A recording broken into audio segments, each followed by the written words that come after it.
প্ৰমোচনৰ বাবে ঊৰ্ধ্বতম বয়স ৪৫ বছৰ আছিলে। আজি কেবিনেটে অংগনবাদী সহায়িকাসকলক অংগনবাদী কৰ্মীলৈ পদোন্নতিৰ বয়সৰ ঊৰ্ধ্বতম সীমা ৪৫ বছৰৰ পৰা ৫০ বছৰলৈকে বৃদ্ধি কৰে। ইয়াৰ ফলত ৰাজ্যৰ বহুকেইটা আমাৰ অংগনবাদী সহায়িকা এই আমাৰ সিদ্ধান্তৰ ফলত উপকৃত হ'ব। ৰাজ্য চৰকাৰৰ যিমান কৰ্মচাৰী আছে এই কৰ্মচাৰীসকলক নৱেম্বৰ মাহৰ দৰমহাত আমি ১০০০ টকা অতিৰিক্ত কৰি দিম।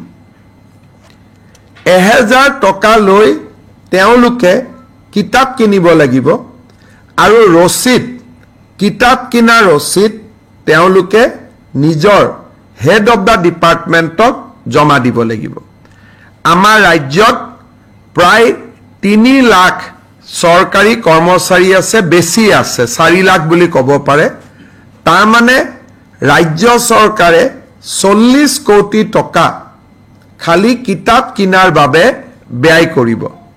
যদি কোনোবা কৰ্মচাৰীয়ে টকাটো লৈ গৈ কিতাপৰ কিনা ৰচিদখন ঘূৰাই নিদিয়ে তেতিয়াহ'লে নেক্সট মাহৰ দৰমহাত ১০০০ টকা কৰ্তন কৰা হ'ব।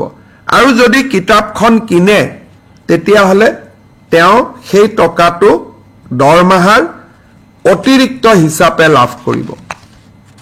শেষত কিতাপৰ বৰ্ষ উপলক্ষে এইবাৰ ডক্টৰ ভূপেন হাজৰিকাৰ নামত ৰাজ্য চৰকাৰে প্ৰকাশ কৰা পুথি এখন ১ জানুৱাৰী তাৰিখে পুৱা কৰি অসমৰ ১২ লাখ পৰিয়ালত আমি বিতৰণৰ বাবে সিদ্ধান্ত লৈছোঁ।